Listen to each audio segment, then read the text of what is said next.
तो दोस्तों आज की इस वीडियो में हम बात करने जा रहे हैं अबाउट टाइम नाम की इस मूवी के बारे में, जो कि हमें 2013 में देखने को मिली है। ये एक रोमांटिक कॉमेडी मूवी है। 2 घंटे लगभग 3 मिनट इसकी टोटल लेंथ रहने वाली है।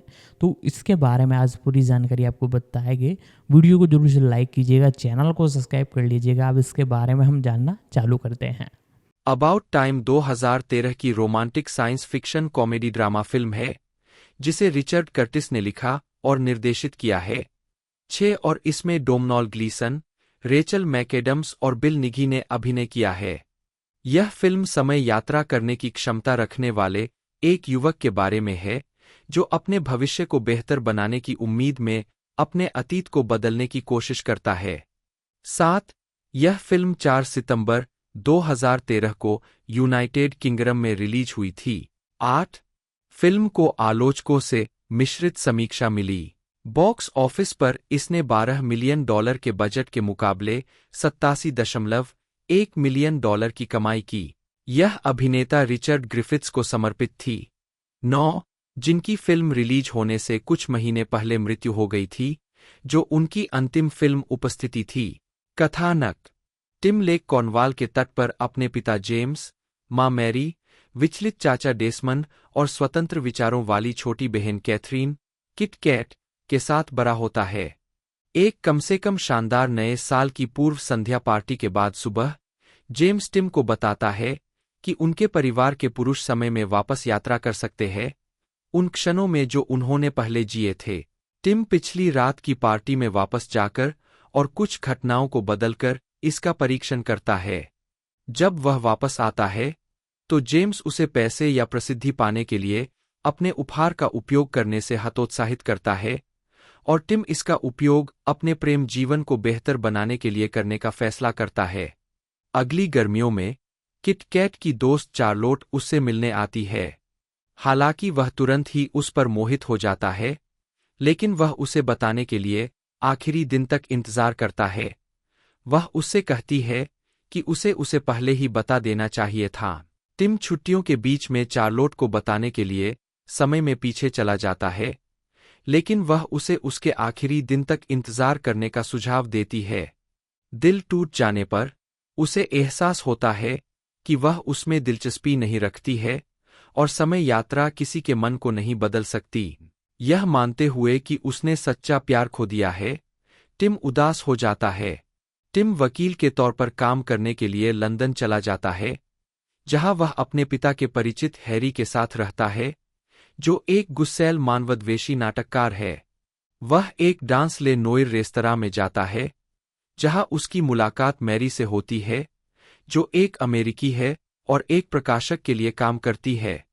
वे अंधेरे में इश्कबाजी करते हैं और बाद में वह टिम को अपना फोन नंबर देती है। वह घर लौटता है और परेशान हैरी से मिलता है, जिसके नए नाटक की शुरुआती रात एक अभिनेता द्वारा अपनी लाइनें भूल जाने के कारण बर्बाद हो गई है। टिम अभिनेता की मदद करने के लिए समय में पीछे चला जाता है, इसलिए नाटक सफल होता है। हालांकि जब टिम मैरी को कॉल करने की कोशिश करता है, तो उसे पता चलता है कि हैरी की मदद करने के लिए समय में पीछे जाकर उसके साथ शाम कभी नहीं हुई, इसलिए उसके पास उसका नंबर नहीं है। केट मॉस के साथ मैरी के जुनून को याद करते हुए वह हर दिन केट मॉस प्रदर्शनी में जाता है, जब तक कि वह मैरी को नहीं देख लेता। मैरी टिम से कभी नहीं मिली थी, इसलिए शुरू में उलझन में थी, लेकिन फिर भी उसे अपने और अपनी दोस्त के साथ जाने देती है। दोपहर के भोजन के दौरान उसे पता चलता है कि अब उसका एक प्रेमी है।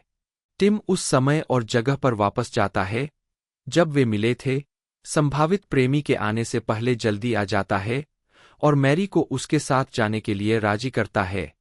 उनका रिश्ता विकसित होता है और टिम मैरी के साथ रहने लगता है। एक रात उसकी मुलाकात चार्लोट से होती है, जो अब उसमें दिलचस्पी लेती है, कुछ ऐसा जो वह शुरू में सोचता है, लेकिन फिर वह अंतरंगता के निमंत्रण को ठुकरा देता है क्योंकि वह मैरी से प्यार करता है। टिम घर लौटता है और शादी का प्रस्ताव रखता है। वे अपनी सगाई और मैरी की गर्भावस्था की घोषणा करने के लिए कॉर्नवाल जाते हैं। वे शादी करते हैं और उनकी एक बेटी पॉसी होती है। किट कैट के रिश्ते और रोजगार के संघर्ष के कारण वह पॉसी के पहले जन्मदिन पर नशे में धुत होकर अपनी कार दुर्घटनाग्रस्त कर देती है। जब वह ठीक हो जाती है तो टिम हस्तक्षेप करने का फैसला करता है। वह दुर्घटना को रोकता है और जिमी के साथ उसके रिश्ते को टालने के लिए उसे वापस ले जाता है। वर्तमान में वापस आकर वह पाता है कि पॉसी कभी पैदा ही नहीं हुई है, बल्कि उसके पास एक बेटा है। जेम्स बताते हैं कि उनके बच्चों के जन्म से पहले की घटनाओं में बदलाव से गर्भ में पल रहे बच्चे के बारे में भी पता चल सकता है। टिम स्वीकार करता है कि वह अपनी बहन के अतीत को बदलकर उसकी समस्याओं को हल नहीं कर सकता।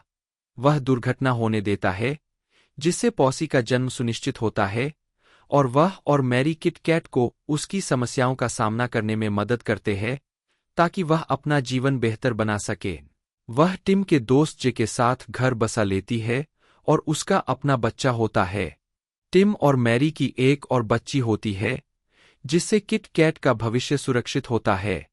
टिम को पता चलता है कि जेम्स को फेफड़ों का कैंसर है और समय यात्रा उसे बदल नहीं सकती, क्योंकि धूम्रपान की आदत को छोड़ने के लिए वापस जाना उसके और किट कैट के गर्भधारण को खत्म कर देगा। उसके पिता को कुछ समय पहले से पता था कि जेम्स के जीवन को बढ़ाने और अपने परिवार के साथ अधिक समय बिताने के लिए समय में पीछे की यात्रा करना सही है। वह टिम को बताता है कि वास्तव में खुश रहने के लिए हर दिन को 2 बार जीना चाहिए। पहला, सभी रोजमर्रा के तनावों और चिंताओं के साथ, लेकिन दूसरी बार यह देखते हुए कि दुनिया कितनी प्यारी हो सकती है। टिम इस सलाह का पालन करता है। उसके पिता की मृत्यु हो जाती है, लेकिन टिम जब भी उसे उनकी याद आती है तो वह अतीत में जाकर उनसे मिलने जाता है। मैरी टिम से कहती है कि उसे तीसरा बच्चा चाहिए। वह अनिच्छुक है क्योंकि वह अपने पिता से फिर कभी नहीं मिल पाएगा। टिम जेम्स को बताता है, इसलिए वे दोनों टिम के बचपन की एक प्यारी याद को फिर से जीने के लिए वापस यात्रा करते हैं, इस बात का ख्याल रखते हुए कि वास्तव में अनुभव को न बदला जाए ताकि वर्तमान में कोई बदलाव न आए। मैरी एक लड़के को जन्म देती है और टिम को एहसास होता है कि हर दिन को एक बार जीना बेहतर है। उस समय से वह समय यात्रा न करने का फैसला करता है और अपने परिवार के साथ जीवन की सराहना करने लगता है, जैसे कि वह इसे दूसरी बार जी रहा हो। गालना, Domhnall Gleeson, Tim Lake, Rachel McAdams Mary के रूप में, Bill Nighy, James Lake, Lydia Wilson, Kit Kat, Lindsay Duncan, Mary Lake, Richard Cordery uncle Desmond के रूप में, जोशुआ मैकगायर रोरी के रूप में, Tom Hollander, Harry Chapman, Margot Robbie Charlotte के रूप में, विल मेरिक, जे के रूप में, Vanessa Kirby, Joanna, Tom Hughes, Jimmy Kincaid, Clemmie Dugdale, Ginger Jenny के रूप में, एरी हैडेन पैटन, रूपर्ट, मिशेल मुलेन, मैरी के पिता, फिच के रूप में, लिसा आइचहॉर्न, मैरी की मां, जीन के रूप में, जेनी रेन्सफोर्ड, पोली के रूप में, रिचर्ड ग्रिफिथ्स और रिचर्ड ई ग्रांट ने एक नाटक में वकील पात्रों की भूमिका निभाई, लेकिन उनका अभिनय श्रेय के बिना ही समाप्त हो गया। ग्रिफिथ्स की यह अंतिम फिल्म भूमिका थी। उत्पादन, ग्रेड टू सूचीबद्ध पोर्थपेन हाउस टिम के पारिवारिक घर के रूप में कार्य करता था। 10. कर्टिस के खुद के अनुसार इस विचार की अवधारणा धीमी गति से विकसित हुई थी। 11. इस विचार की उत्पत्ति तब हुई जब कर्टिस एक दोस्त के साथ दोपहर का भोजन कर रहे थे और खुशी का विषय सामने आया। यह स्वीकार करने पर कि वह जीवन में वास्तव में खुश नहीं है, बातचीत एक आदर्श दिन का वर्णन करने की ओर मुड़ गई। यहां से कर्टिस को एहसास हुआ कि दोपहर के भोजन का दिन उनके लिए एक ऐसा दिन था जिसके कारण उन्होंने आप सामान्य जीवन में कैसे खुशी प्राप्त करते हैं के बारे में एक फिल्म लिखने का फैसला किया। यह सोचते हुए कि यह अवधारणा बहुत सरल थी, उन्होंने फिल्म में समय यात्रा तत्व जोड़ने का फैसला किया। 11. हालांकि प्रोडक्शन ने समयात्रा प्रभावों को और अधिक तमाशा जैसा बनाने के लिए विभिन्न प्रभाव घरों को अनुबंधित किया, लेकिन उन्हें परिणामी कार्य पूरी तरह से गलत लगा और इसके बजाय उन्होंने अधिक कम महत्वपूर्ण दृष्टिकोण पर ध्यान केंद्रित किया। कर्टिस ने कहा है कि अंत में यह एक तरह की एंटी टाइम ट्रैवल मूवी बन जाती है। इसमें समय यात्रा से जुड़ी सभी चीजों का इस्तेमाल किया गया है, लेकिन ऐसा महसूस नहीं होता कि यह विशेष रूप से एक विज्ञान कथा है, या ऐसा महसूस नहीं होता कि समय यात्रा वास्तव में आपके जीवन को हल कर सकती है। 11 कर्टिस मुख्य रूप से एक पटकथा लेखक के रूप में जाने जाते हैं और अबाउट टाइम निर्देशक के रूप में उनकी केवल तीसरी फिल्म थी, प्लस एक टेलीविजन शॉट। उन्होंने कहा कि यह फिल्म निर्देशक के रूप में उनकी आखिरी फिल्म होने की संभावना है, लेकिन वह फिल्म उद्योग में बने रहेंगे। 12 मैरी की भूमिका के लिए जूई डेशनेल से बातचीत चल रही थी, लेकिन अंततः यह भूमिका मैकएडम्स को मिल गई। 13-14 मुक्त करना। अबाउट टाइम की प्रारंभिक रिलीज 10 मई 2013 के लिए निर्धारित की गई थी, लेकिन इसे 1 नवंबर 2013 तक वापस धकेल दिया गया। 8 इसका प्रीमियर 8 अगस्त 2013 को लंदन के ऐतिहासिक समरसेट हाउस में film 4 summer screen outdoor cinema श्रृंखला के हिस्से के रूप में हुआ। 15 इसे 4 सितंबर 2013 को यूनाइटेड किंगडम में रिलीज किया गया था। इसे 1 नवंबर को एक सीमित यूएस रिलीज मिली। 8 नवंबर 2013 को एक सामान्य रिलीज के साथ यह फिल्म दक्षिण कोरिया में एक आश्चर्यजनक सफलता बन गई, जहां इसे 3 मिलियन से अधिक लोगों ने देखा, जो कोरिया में रिलीज हुई विदेशी रोमांटिक कॉमेडी फिल्मों में सबसे अधिक संख्या में से एक है। 16 इसने वहां कुल 23,443 की कमाई की, जो देश में इसकी सबसे अधिक कमाई थी। 17 स्वागत। अबाउट टाइम को आलोचकों से मिश्रित समीक्षाएं मिली। समीक्षा एग्रीगेटर वेबसाइट रॉटन टोमाटोज पर फिल्म को 164 समीक्षाओं के आधार पर 70% की स्वीकृति रेटिंग मिली है, जिसकी औसत रेटिंग 6.410 है। वेबसाइट के आलोचकों की आम सहमति कहती है, खूबसूरती से फिल्माई गई और बेबाक ईमानदारी से अबाउट टाइम में निर्देशक रिचर्ड कर्टिस अपने सबसे भावुक रूप में नजर आते हैं।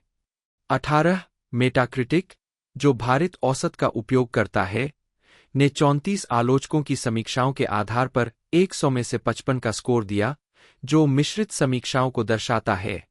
द गार्डियन की कैथरीन शोर्ड ने फिल्म की तुलना ग्राउंडहॉग डे से की और कहा कि यह कॉपीराइट टीम को बुलाए बिना घर के जितना करीब हो सकता है उतना करीब है, और डोमनॉल ग्लीसन को जिंजर ह्यू ग्रांट के रूप में वर्णित किया, जो शुरू में परेशान करने वाला है। जैसे जैसे अबाउट टाइम आगे बढ़ता है, ग्लीसन का सहज आकर्षण झलकता है और यह अजीब वियोग काफी आकर्षक हो जाता है। शोर्ड ने फिल्म को 5 में से 2 स्टार दिए। 20 द डेली टेलीग्राफ के रॉबी कॉलिन ने मैकएडम्स और ग्लीसन की कॉमिक टाइमिंग की प्रशंसा की, लेकिन फिल्म की आलोचना की। इसकी तुलना एक रजाई से की, इसे नरम, किनारों पर घिसा हुआ और ओह इतना आरामदायक कहा, और इसे 5 में से 3 स्टार दिए। 21 वैरायटी की लेस्ली फेल्परिन ने फिल्म को आश्वस्त करने वाला नीरस कहा और कहा कि इसमें डेजावू की भावना है, खासकर उन लोगों के लिए जिन्होंने द टाइम ट्रैवलर्स वाइफ देखी है, जिसमें मैकएडम्स भी सहकलाकार है। उस फिल्म के विपरीत, उन्हें अबाउट टाइम में उनकी शक्तियों के बारे में कोई जानकारी नहीं है, जिसके परिणामस्वरूप उनके रिश्ते में ईमानदारी की बुनियादी कमी है। फेल्परिन ने कहा कि ब्रिटिश रिवर्स स्नोबरी इस और अन्य कर्टिस फिल्मों से कई लोगों को दूर कर देगी, लेकिन यह अमेरिकी एंग्लोफाइल्स और उन लोगों के बीच एक समस्या नहीं होगी जो अविश्वास को निलंबित करने के लिए तैयार है। पात्रों को वुडी एलन के मैनहट्टनाइट्स के ब्रिटिश संस्करण, लेकिन कम गुस्से के साथ, के रूप में लेते हैं। फेल्परिन ने प्रमुख जोड़ी की केमिस्ट्री की प्रशंसा की, जो फिल्म को ऊपर रखती है, और सहायक कलाकारों, जबकि स्टॉक पात्रों की भी आलोचना की क्योंकि वे बहुत परिचित हैं। 3 कथानक में छेद। आलोचकों ने समय यात्रा से संबंधित फिल्म के कथानक में छेदों की ओर इशारा किया है। समीक्षक के अनुसार कथानक में छेद कितने बड़े या कितने हैं, यह अलग अलग है। फिल्म स्कूल रिजेक्ट्स की केट एयरबलैंड ने टिप्पणी की, टिम के उपहार के नियम और सीमाएं बिल्कुल सख्त और तेज नहीं है, और फिल्म का अंतिम तीसरा हिस्सा जटिलताओं से भरा हुआ है, जिसे कभी भी ठीक से समझाया नहीं जा सका। पहले लागू होने वाले नियम अचानक लागू नहीं होते। समय यात्रा के नियम बिल्कुल सख्त नहीं है और कभी-कभी भ्रमित करने वाले होते हैं। 22 टाइम पत्रिका में लिखते हुए मेगन गिब्सन ने कहा कि विज्ञान कथा के प्रशंसक समयात्रा के कथानक में छेदों से दूर हो जाएंगे, फिर से यह सुझाव देते हुए कि टिम के पिता के नियमों को बार-बार तोड़ा जाता है।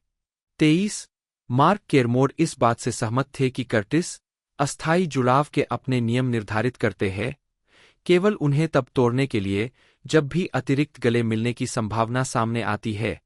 24 अन्य आलोचक जो इस बात से सहमत थे, उनमें आयरिश पोस्ट के स्टीव कमिंस, फिल्म कथानक में छेदों से भरी हुई है।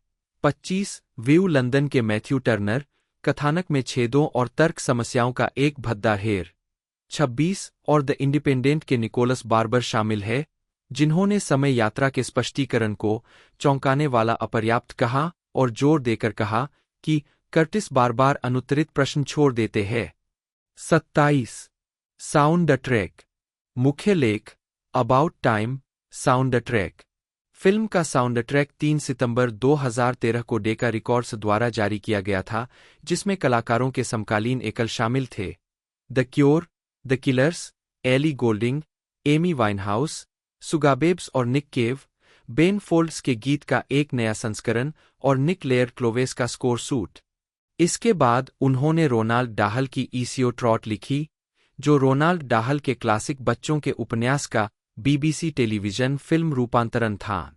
26 प्रशंसा प्राप्त करते हुए फिल्म में डस्टिन हॉफमैन और जूडी डेंच ने अभिनय किया।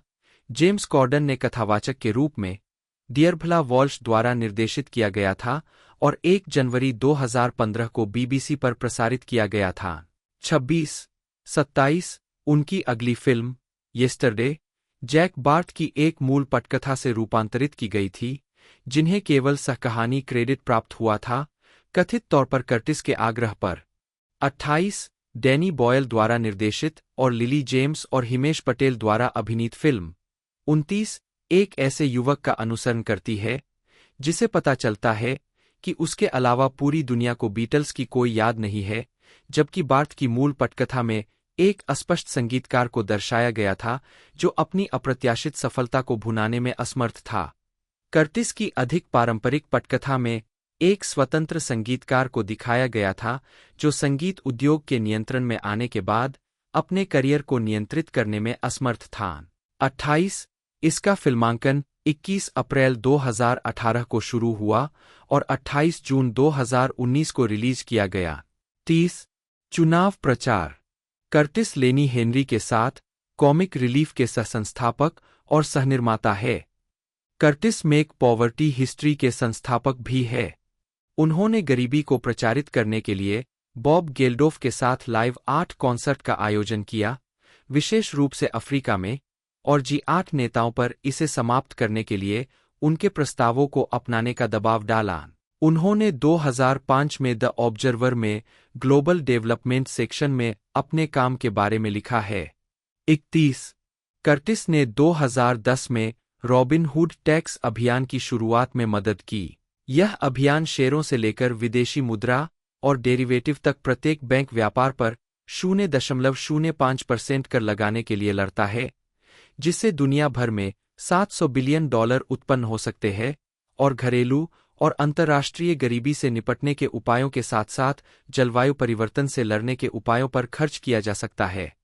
32 अक्टूबर 2010 में कर्टिस द्वारा बनाई गई एक लघु फिल्म जिसका शीर्षक नो प्रेशर था, को ब्रिटेन में जलवायु परिवर्तन की राजनीति को बढ़ावा देने के लिए 10:10 अभियान द्वारा जारी किया गया था। फिल्म में कई दृश्य दिखाए गए थे जिसमें लोगों से पूछा गया था कि क्या वे 10:10 अभियान में भाग लेने जा रहे हैं। उन्हें बताया गया कि ऐसा करने के लिए कोई दबाव नहीं है, लेकिन अगर वे ऐसा नहीं करते हैं तो उन्हें लाल बटन दबाकर उड़ा दिया जाएगा। प्रतिक्रिया मिलीजुली थी, लेकिन वीडियो को संगठन की वेबसाइट से तुरंत हटा दिया गया। 33 मार्च 2011 में कर्टिस ने 2011 कॉमिक रिलीफ के शुरुआती स्किट 2010 की फिल्म द किंग्स स्पीच की लेनी हेनरी द्वारा की गई पैरोडी के बारे में ब्रिटिश स्टैमरिंग एसोसिएशन द्वारा की गई शिकायत के बाद माफी मांगी। 34 उन्होंने अमेरिकन आइडल के निर्माता से एक शो करने के लिए कहा जिसमें मशहूर हस्तियां अफ्रीका की यात्रा करतीं और खुद गरीबी के स्तर का अनुभव करतीं। इसे अमेरिकन आइडल गिव्स बैक कहा गया। 2014 में कर्टिस ने सार्वजनिक रूप से हैक्ड ऑफ और यूके प्रेस स्वनीमन के समर्थन में इसके अभियान का समर्थन किया, प्रेस को राजनीतिक हस्तक्षेप से बचाते हुए, कमजोर लोगों को महत्वपूर्ण सुरक्षा प्रदान करते हुए। 35, 36, 37 अगस्त 2014 में कर्टिस उन 200 सार्वजनिक हस्तियों में से एक थे जिन्होंने सितंबर में उस मुद्दे पर होने वाले जनमत संग्रह से पहले स्कॉटिश स्वतंत्रता का विरोध करते हुए द गार्जियन को लिखे पत्र पर हस्ताक्षर किए थे। 38 2020 में कर्टिस ने जलवायु वित्त अभियान मेक माई मनी मैटर की सह स्थापना की। 39 अभियान निदेशक डेविड हेमैन के अनुसार अभियान लोगों को उनके पैसे के प्रभाव को समझने में मदद करने और उन्हें यह सोचने में मदद करने के बारे में है कि अगर वे सेवानिवृत्ति के लिए बचत कर रहे हैं तो उनका पैसा किस तरह की सेवानिवृत्ति के लिए बचा रहा है, यह किस तरह की दुनिया का निर्माण कर रहा है। 40 2021 में वे कॉमिक्स के माध्यम से जलवायु और जैव विविधता संकट से लड़ने के लिए रीराइटिंग एक्सटिंक्शन अभियान में शामिल हुए।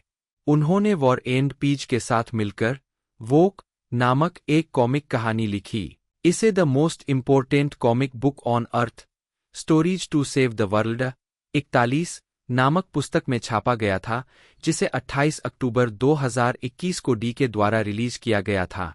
42 व्यक्तिगत जीवन कर्टिस नॉटिंग हिल में रहते हैं और उनके पास सफोक के वाल्बरसविक में एक कंट्री हाउस है। 43 ब्रॉडकास्टर एम्मा फ्रायड के साथ, जिनसे उन्होंने सितंबर 2023 में शादी की। उनके 4 बच्चे हैं, जिनमें लेखिका और कार्यकर्ता स्कारलेट शामिल है। 44 उन्होंने पहले एनी स्ट्रट को डेट किया था, जो अब केनिंगटन की बैरोनेस जेंकिन है। उनकी शादी संसद सदस्य एमपी सर बर्नार्ड जेंकिन से होने से पहले हुई थी। 45 कर्टिस ने अपने लेखन में पात्रों का नाम बर्नार्ड रखा है, कथित तौर पर बर्नार्ड जेंकिन के नाम पर।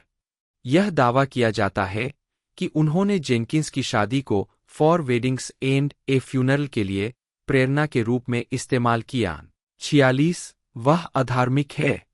47 फिल्मोग्राफी पतली परत वर्ष शीर्षक निदेशक लेखक कार्यकारी निर्माता नोट्स 1983 समय पर मृत नहीं हा नहीं लघु फिल्म 1989 लंबा आदमी नहीं हा नहीं 1994 4 शादियां और एक अंतिम संस्कार नहीं हा 1997 बीन नहीं हा। कर्टिस ने romantic comedy for weddings and a funeral से अपनी सफलता हासिल की। 1994 की फिल्म, जिसमें ह्यू ग्रांट और एंडी मैकडोवेल ने अभिनय किया था, British production company working title films द्वारा सीमित बजट पर निर्मित की गई थी। कर्टिस ने माइक न्यूवेल को उनकी TV film ready when you are mister McGill देखने के बाद फिल्म का निर्देशन करने के लिए चुना। 15 for weddings and a funeral उस समय के इतिहास में सबसे ज्यादा कमाई करने वाली ब्रिटिश फिल्म साबित हुई। इसने ग्रांट को एक अंतर्राष्ट्रीय स्टार बना दिया और स्क्रिप्ट के लिए कर्टिस के ऑस्कर नामांकन ने उन्हें प्रमुखता दी। हालांकि ऑस्कर क्वेंटिन टारनटिनो और रोजर एवरी को पल्प फिक्शन के लिए मिला। फिल्म को सर्वश्रेष्ठ फिल्म के लिए भी नामांकित किया गया था।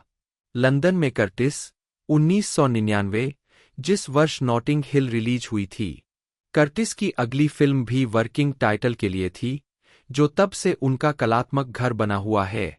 1997 की बीन ने मिस्टर बीन को बड़े पर्दे पर ला खड़ा किया और यह दुनिया भर में एक बड़ी हिट रही। उन्होंने वर्किंग टाइटल के साथ अपना जुड़ाव जारी रखते हुए 1999 की रोमांटिक कॉमेडी नॉटिंग हिल लिखी, जिसमें ह्यू ग्रांट और जूलिया रॉबर्ट्स ने अभिनय किया, जिसने for weddings and a funeral द्वारा बनाए गए रिकॉर्ड को तोड़ दिया और सबसे ज्यादा कमाई करने वाली ब्रिटिश फिल्म बन गई।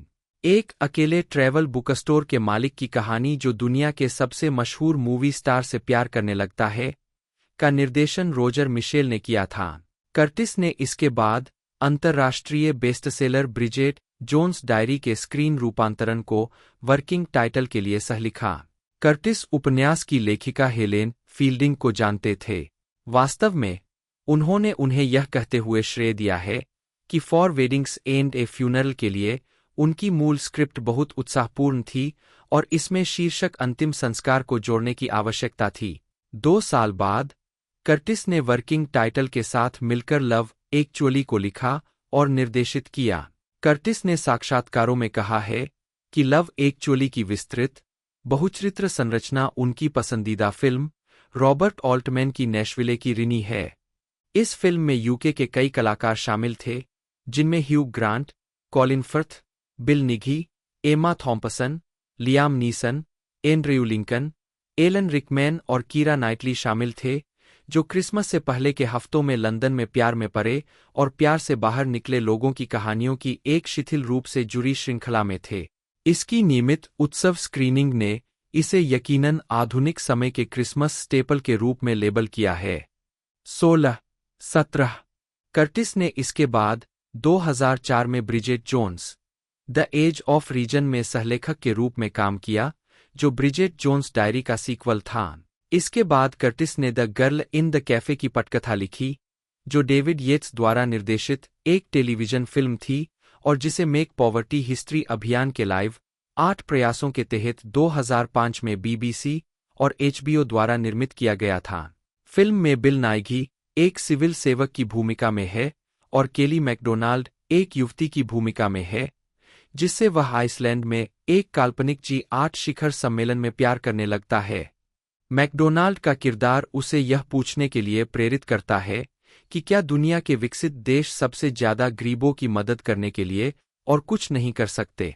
यह फिल्म 2005 में ग्लेनेगल्स G8 शिखर सम्मेलन से ठीक पहले प्रसारित की गई थी। इसे 2006 में 3 एमी पुरस्कार मिले, जिसमें केली मैकडोनाल्ड के लिए outstanding made for television movie, mini series या मूवी में सहायक अभिनेत्री और खुद कर्टिस के लिए मिनी सीरीज, मूवी या ड्रामेटिक स्पेशल के लिए उत्कृष्ट लेखन के लिए प्राइम टाइम एमी पुरस्कार ट्रॉफी शामिल है।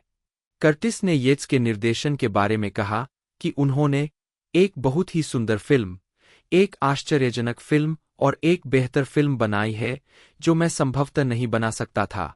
15 एक फिल्म के लिए एक अच्छे विचार और एक पूरी फिल्म के बीच का अंतर वैसा ही है जैसे किसी पार्टी में एक सुंदर लड़की को देखना और जब वह आपके तीसरे बच्चे को जन्म दे तो वहां मौजूद होना। यह एक बहुत लंबी यात्रा है। कर्टिस 2013 में फिल्म निर्माण प्रक्रिया पर बोलते हुए 18 मई 2007 में उन्हें फिल्म और टेलीविजन में उनके सफल करियर और उनके चैरिटी प्रयासों के सम्मान में ब्रिटिश एकेडमी टेलीविजन अवार्ड्स में बाफ्टा फेलोशिप प्राप्त हुई। 19-20 कर्टिस ने अगली बार एंथनी मिंगेला के साथ अलेक्जेंडर मैकॉल स्मिथ के उपन्यास द नंबर एक लेडीज डिटेक्टिव एजेंसी का एक रूपांतरण लिखा, जिसे मिंगेला ने 2007 के मध्य में बोत्सवाना में शूट किया था। इसका प्रीमियर BBC पर 23 मार्च 2008 को हुआ, मिंगेला की मृत्यु के कुछ ही दिनों बाद। यह फिल्म अमेरिका में 2009 की शुरुआत तक नहीं चली, जब HBO ने इसे उसी कलाकारों के साथ 6 एपिसोड की टीवी श्रृंखला के पायलट के रूप में प्रसारित किया, जिस पर कर्टिस ने कार्यकारी निर्माता के रूप में काम किया। कर्टिस नीचे मई 2009 में लंदन के ट्राफल्गर स्क्वायर में द बोट दैट रॉक्ड के फिल्मांकन के दौरान लेखक निर्देशक के रूप में उनकी दूसरी film the boat that rocked 2009 में रिलीज हुई थी। फिल्म की पृष्ठभूमि 1966 में ब्रिटिश समुद्री डाकू रेडियो का युग है। यह उत्तरी सागर में एक नाव से चलाए जा रहे समुद्री डाकू रेडियो स्टेशन पर डीजे के एक समूह की कहानी है।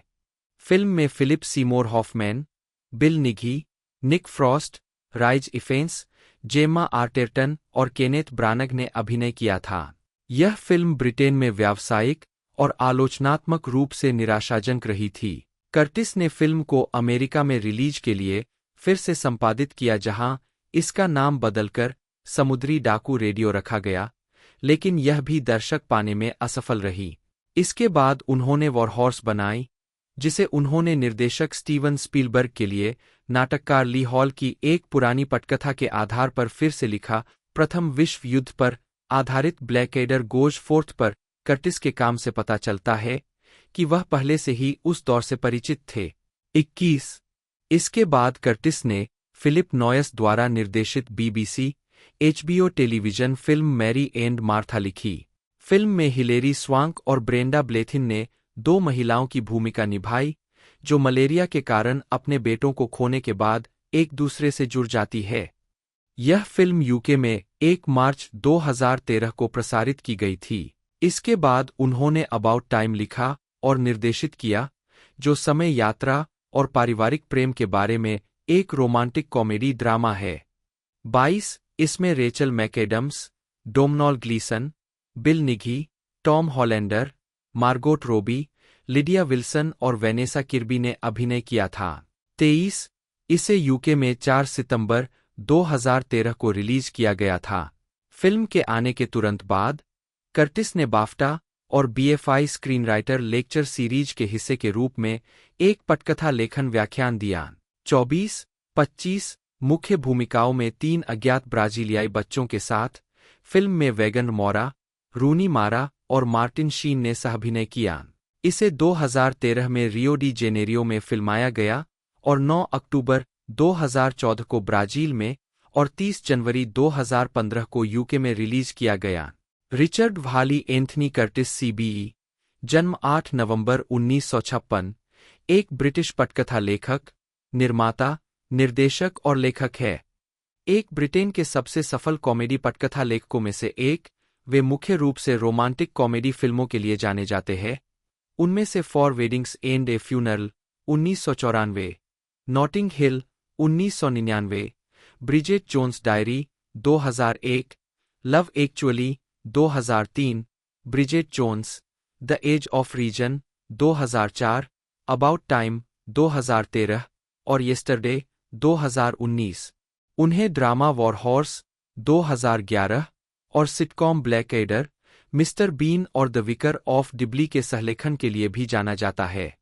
2007 में कर्टिस को British academy of film and television arts से लाइफटाइम अचीवमेंट के लिए बाफ्टा फेलोशिप मिली। 2 वह ब्रिटिश चैरिटी कॉमिक रिलीफ के सर लेनी हेनरी के साथ सहसंस्थापक है, जिसने £1 बिलियन से अधिक की राशि जुटाई है।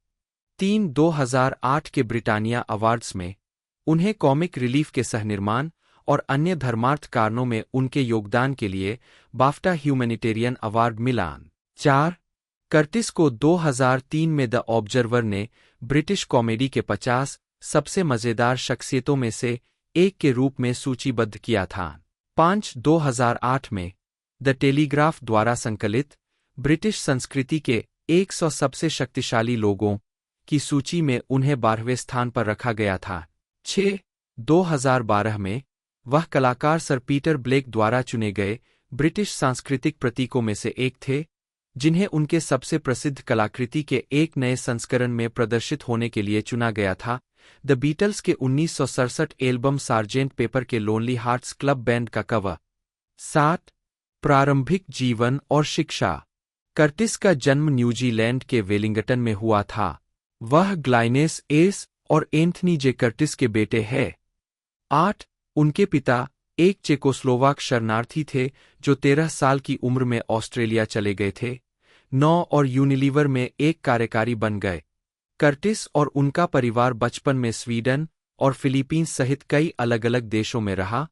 जब वे 11 साल के थे, तब वे यूनाइटेड किंगडम चले गए। 10 कर्टिस ने बर्कशायर के एस्कॉट में पैपलविक स्कूल में पढ़ाई की, जैसा कि उनके छोटे भाई जेमी ने भी की। 1970 के दशक में थोड़े समय के लिए वे वॉरिंगटन, चेशायर में रहे, जहां उन्होंने एपल्टन ग्रामर स्कूल, अब ब्रिजवाटर हाई स्कूल में पढ़ाई की। इस दौरान वे वॉरिंगटन के एपल्टन में विंडमिल लेन पर मेरीकोट में रहते थे। उनके विश्वविद्यालय के दोस्त रोवन एटकिंसन कभी कभार घर आते थे। 11 इसके बाद उन्होंने हैरो स्कूल में छात्रवृत्ति जीती, जहां वे साप्ताहिक स्कूल पत्रिका द हेरोवियन की संपादकीय टीम में शामिल हो गए और उन्होंने दावा किया कि यह वह जगह है जहां मैंने वे सभी कौशल सीखे जिन्होंने मुझे एक स्केच लेखक बनाया। मैंने समीक्षाएं, टिप्पणी लेख और मजेदार लेख लिखे जहां मैं कुछ नहीं से कुछ बनाने की कोशिश करता था। 12 हैरो में रहते हुए कर्टिस ने जो ऑर्टन के नाटक द एरपिंगम कैंप के एक स्कूल प्रदर्शन का निर्देशन किया, इस विवादास्पद विकल्प को उनके क्लासिक्स मास्टर जेम्स मोरवुड ने हरी बत्ती दी थी। बाद में कर्टिस ने टिप्पणी की कि मोरवुड के समर्थन ने उन्हें यह समझने में मदद की थी कि सीमाओं को आगे बढ़ाना और मजाकिया होना ठीक है। 12 कर्टिस को स्कूल में फैगिंग का अनुमोदन नहीं था और 18 साल की उम्र में जब वे अपने घर के मुखिया बने तो उन्होंने इस पर प्रतिबंध लगा दिया। 12 उन्होंने क्राइस्ट चर्च, ऑक्सफोर्ड में अंग्रेजी भाषा और साहित्य में प्रथम श्रेणी की कला स्नातक की उपाधि प्राप्त की। ऑक्सफोर्ड विश्वविद्यालय में उनकी मुलाकात रोवन एटकिंसन से हुई और उन्होंने उनके साथ काम करना शुरू कर दिया, जिसके बाद वे दोनों एटसेटर्स रिव्यू की पटकथा लेखन टीम में शामिल हो गए, जो एक्सपेरिमेंटल थिएटर क्लब का हिस्सा था। वे मई 1976 में ऑक्सफोर्ड प्लेहाउस में कंपनी के आफ्टर एट्स में दिखाई दिए। प्रारंभिक लेखन कैरियर। द ऑक्सफोर्ड रिव्यू में रोवन एटकिंसन के साथ सहयोग करते हुए वह उनके सफल एडिनबर्ग फ्रिंज शो में उनके साथ दिखाई दिए। नतीजतन उन्हें 1978 में एटकिंसन के साथ बीबीसी रेडियो 3 श्रृंखला द एटकिंसन पीपल को सहलिखने के लिए कमीशन किया गया था, जिसे 1979 में प्रसारित किया गया था। 13 इसके बाद उन्होंने फिल्म और टीवी के लिए कॉमेडी लिखना शुरू किया। वह बीबीसी की comedy series not the 9 o'clock news के नियमित लेखक थे, जहां उन्होंने शो के कई व्यंग्यात्मक रेखाचित्र लिखे, अक्सर रोवन एटकिंसन के साथ। कर्टिस ने 1980 में रिलीज हुई द ही बीजी बीज के गीत meaningless songs in very high voice के लिए फिलिप पोप के साथ सहलेखन किया। पहले एटकिंसन के साथ और बाद में बेन एल्टन के साथ। कर्टिस ने 1983 से 1989 तक ब्लैकएडर सीरीज लिखी, जिसका हर सीजन ब्रिटिश इतिहास के एक अलग युग पर केंद्रित था। एटकिंसन ने पूरे सीजन में मुख्य भूमिका निभाई, लेकिन कर्टिस एकमात्र लेखक थे जिन्होंने ब्लैकएडर के हर एपिसोड में भाग लिया। इस जोड़ी ने कॉमेडी सीरीज मिस्टर बीन के साथ अपना सहयोग जारी रखा, जो 1990 से 1995 तक चली। कर्टिस ने तब तक फीचर फिल्में लिखना शुरू कर दिया था। उनकी पहली फिल्म द टॉल गाय 1989 थी, जो जेफ गोल्डब्लम, एमा थॉम्पसन और रोवन एटकिंसन अभिनीत एक रोमांटिक कॉमेडी थी और वर्किंग टाइटल फिल्म्स द्वारा निर्मित थी। इसके बाद 1991 में TV film Bernard and the Genie आई। 1994 में कर्टिस ने कॉमेडियन डॉन फ्रेंच के लिए द विकर ऑफ डिब्ली का निर्माण और सहलेखन किया, जो एक बड़ी सफलता थी। 2004 में आयोजित एक ऑनलाइन पोल में ब्रिटेन के सर्वश्रेष्ठ सिटकॉम में इसे ब्रिटिश इतिहास का तीसरा सबसे अच्छा सिटकॉम और ब्लैकएडर को दूसरा सबसे अच्छा चुना गया, जिससे कर्टिस पोल के शीर्ष 10 कार्यक्रमों में 2 शो बनाने वाले एकमात्र पटकथा लेखक बन गए। इसके अलावा 2018 में ग्लीसन ने रूथ विल्सन के साथ अलौकिक थ्रिलर द लिटिल स्ट्रेंजर में अभिनय किया। 58 कहानी एक देहाती डॉक्टर ग्लीसन के बारे में है, जो संभवतः प्रेतवाधित पुरानी संपत्ति में रहने वाले एक मरीज को लेता है, जहां उसे मालिक की सबसे छोटी बेटी विल्सन से प्यार हो जाता है। 58 यह फ्रैंक के बाद निर्देशक लेनी अब्राहमसन के साथ ग्लीसन का दूसरा सहयोग था। 58 उन्होंने अगली बार क्राइम ड्रामा द किचन 2019 में एक सहायक भूमिका में एक गहन वियतनाम युद्ध के दिग्गज की भूमिका निभाई, जो आयरिश मोब के लिए हिटमैन बन जाता है। 59 2019 के अंत में ग्लीसन ने 9 फिल्म श्रृंखला की आखिरी film star Wars the rise of Skywalker में जनरल हक्स की भूमिका में वापसी की। 60 उन्होंने पीटर रैबिट 2 2021 में थॉमस मैकग्रेगर के रूप में अपनी भूमिका को दोहराया। 61 2020 वर्तमान टीवी भूमिकाएं और थिएटर। एक नए दशक की शुरुआत में ग्लीसन ने टेलीविजन भूमिकाओं की ओर रुख किया। 2020 में उन्होंने विकी जोन्स द्वारा बनाई गई अमेरिकी comedy thriller television series run में मेरिट वेवर के साथ सह-अभिनय किया, जिसका प्रीमियर 12 अप्रैल 2020 को एचबीओ पर हुआ था। जुलाई 2020 में एचबीओ ने एक सीजन के बाद श्रृंखला को रद्द कर दिया। 2021 में उन्होंने फ्रैंक ऑफ आयरलैंड में अभिनय किया, जो एक आयरिश कॉमेडी टेलीविजन श्रृंखला है जिसे उन्होंने अपने भाई ब्रायन ग्लीसन और करीबी दोस्त माइकल मोलोनी के साथ मिलकर बनाया था। इसका सहनिर्माण शेरोन हॉर्गन ने किया था। इसका प्रीमियर यूनाइटेड किंगडम में चैनल 4 पर 15 अप्रैल 2021 को और ऑस्ट्रेलिया, कनाडा और संयुक्त राज्य अमेरिका में 16 अप्रैल 2021 को अमेजन प्राइम पर हुआ। ग्लीसन 2021 में एंडा वाल्श की मेडिसिन में अभिनय करते हुए थिएटर में लौटे। सितंबर में जीआईएफ 2021 में इसके उद्घाटन से पहले अगस्त 2021 में एडिनबर्ग इंटरनेशनल फेस्टिवल में इसका विश्व प्रीमियर हुआ और नवंबर में सेंट एन वेयरहाउस में न्यूयॉर्क ट्रांसफर हुआ। 65 ग्लीसन को उनके प्रदर्शन के लिए प्रशंसा मिली और उन्हें the Irish times theatre awards में सर्वश्रेष्ठ अभिनेता के लिए नामांकित किया गया। 66 2022 में उन्होंने हुलू मनोवैज्ञानिक थ्रिलर सीमित सीरीज द पेशेंट पर एफएक्स में स्टीव कैरेल के साथ एक सीरियल किलर सैम फोर्टनर के रूप में अभिनय किया। 67 उन्हें सीमित श्रृंखला में उनकी भूमिका के लिए गोल्डन ग्लोब और क्रिटिक्स च्वाइस नामांकन प्राप्त हुए। 2023 में उन्होंने व्यंग्यपूर्ण राजनीतिक mini series white house plumber में जॉन डीन को चित्रित करके टेलीविजन में अपना काम जारी रखा। अगस्त 2023 में यह घोषणा की गई कि ग्लीसन चैनल 4 के लिए बनाई गई टेलीविजन श्रृंखला एलिस एंड जैक में अभिनय करेंगे। उन्हें सहनिर्माता के रूप में भी श्रेय दिया जाता है। 68 श्रृंखला का प्रीमियर 17 मार्च 2024 को पीबीएस मास्टरपीस पर होगा। 69 श्रृंखला 14 फरवरी 2024 को चैनल 4 पर जारी की गई। अगस्त 2023 में ग्लीसन ने आयरिश गायक गीतकार होजियर के डी सेल्बी भाग 2 के संगीत वीडियो में अभिनय किया। 71 वीडियो को काउंटी विक्लो में फिल्माया गया था। 72 ग्लीसन ने जेम्स ए कैस्टर के स्क्रिप्टेड पॉडकास्ट स्प्रिंगलीफ में लॉरेंस की भूमिका को आवाज दी। इसे एक सच्चे अपराध पॉडकास्ट के रूप में प्रस्तुत किया गया है, जिसमें स्प्रिंगलीफ के फ्रेमिंग डिवाइस उसके सबसे महत्वपूर्ण मामले की वायर रिकॉर्डिंग बजाते हैं। अपने दूसरे एपिसोड के बाद स्प्रिंगलीफ ने यूके और आयरलैंड में स्पॉटिफ पॉडकास्ट चार्ट में शीर्ष स्थान हासिल किया। 73 उन्होंने 2023 की एनिमेटेड लघु कहानी वरी वर्ल्ड में बॉय के चरित्र को भी आवाज दी।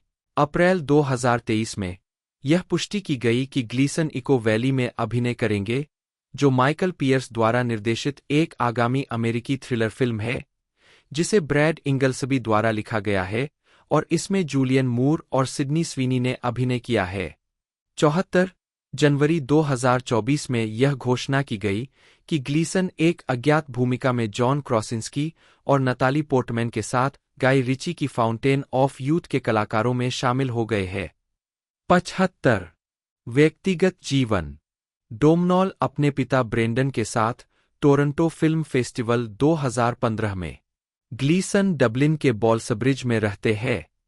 76 वह अपने पिता ब्रेंडन की तरह English football team Aston villa के प्रति प्रेम साझा करते हैं। उन्होंने 2015 में वेम्बली स्टेडियम में लिवरपूल पर टीम की एफए कप सेमीफाइनल जीत को मेरे जीवन के महान दिनों में से एक बताया। 77 अप्रैल 2020 में द गार्जियन को दिए गए एक साक्षात्कार में ग्लीसन ने कहा कि अपने करियर की शुरुआत में अपने पिता की छाया से बाहर रहने के लिए अपना उपनाम बदलने का विचार उनके मन में कभी नहीं आया। उनका तर्क यह था कि उस समय उनके पिता अंतर्राष्ट्रीय स्तर पर उतने प्रसिद्ध नहीं थे और आयरिश फिल्म उद्योग में हर कोई उनके रिश्ते के बारे में पहले से ही जानता था। 78 79 कॉलेज में मिलने के बाद से ग्लीसन आयरिश निर्माता जूलियट बोनास के साथ रिश्ते में है। 80 81 82 उन्होंने 2023 में शादी की। 83 ग्लीसन और बोनास ने your bad self, immaturity for charity और साइकिक सहित कई परियोजनाओं पर एक साथ काम किया है। ग्लीसन आयरिश अभिनेता लॉरेंस किनलान, टेडग मर्फी, मार्क ह्यूबरमैन और पॉल रीड के करीबी दोस्त है, जिनकी मुलाकात बॉय ईट्स गर्ल के सेट पर हुई थी। उद्धरण वांछित। अगस्त 2012 में रिलीज हुई ड्रामा शैडो डांसर में उन्होंने एक इरा सदस्य की भूमिका निभाई, जिसकी अपनी बहन मीपांच को उसके बारे में सूचना देती है। 25 ग्लीसन ने लियो टॉल्स्टॉय के उपन्यास पर आधारित ऐतिहासिक रोमांस अन्ना करेनिना में जमींदार कोस्त्या लेविन की भूमिका निभाई। 26 डेली टेलीग्राफ के आलोचक टिम रॉबी ने उनके प्रदर्शन की प्रशंसा करते हुए कहा कि ग्लीसन ने लेविन की मनमोहक आत्मगंभीरता को बिना भावुकता के निभाया है, जो उसे कठिन परिश्रम करवा सकता है। 27 2012 में उनकी अंतिम release science fiction action film dread थी, जिसमें कार्ल अर्बन ने जज ड्रेड की भूमिका निभाई थी, जिसमें उन्होंने एक अनाम कंप्यूटर विशेषज्ञ की भूमिका निभाई थी। ग्लीसन ने 2013 में साइंस फिक्शन एंथोलॉजी श्रृंखला ब्लैक मिरर के एक एपिसोड बी राइट बैक में अतिथि भूमिका निभाई। हेले एटवेल के साथ अभिनय करते हुए उन्होंने एक ऐसे व्यक्ति की भूमिका निभाई जो एक कार दुर्घटना में मारा जाता है, लेकिन अपने प्रेमी के पास खुद के सिंथेटिक एंड्रॉयड क्लोन के रूप में लौटता है। 29 बाद में 2013 में ग्लीसन ने रिचर्ड कर्टिस द्वारा लिखित और निर्देशित एक रोमांटिक कॉमेडी अबाउट टाइम में अभिनय किया। 30 कहानी एक युवक का अनुसरण करती है, जिसे ग्लीसन ने निभाया है, जो रेचल मैकेडम्स द्वारा निभाई गई एक अमेरिकी लड़की को जीतने के लिए समय यात्रा का उपयोग करता है। फिल्मांकन जून 2012 में लंदन, इंग्लैंड में हुआ। 30 काफी हद तक नकारात्मक समीक्षा में द गार्जियन की कैथरीन शॉर्ड ने ग्लीसन को अदरक हेउ। 31 लेनी अब्राहमसन की फ्रैंक। 2014 में उन्होंने जॉन का किरदार निभाया, जो एक महत्वाकांक्षी संगीतकार है, जो माइकल फैसबेंडर द्वारा निभाए गए विलक्षण पेपरमाचे सिर पहनने वाले नाममात्र के चरित्र के बैंड में शामिल होता है।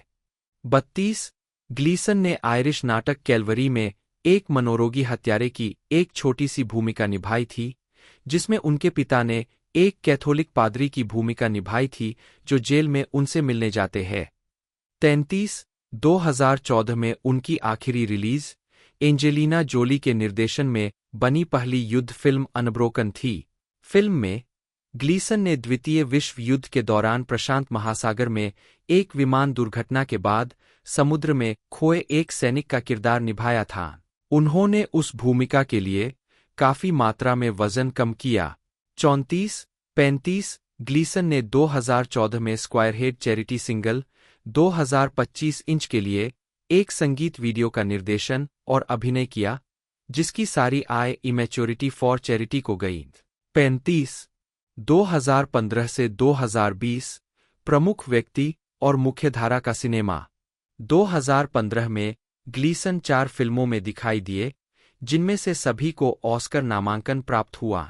36 वर्ष की उनकी पहली रिलीज साइंस फिक्शन मनोवैज्ञानिक थ्रिलर एक्स मशीना थी, जिसे 2013 की गर्मियों में नॉर्वे के वेल्डालेन में एक होटल में फिल्माया गया था और जनवरी 2015 में रिलीज किया गया था।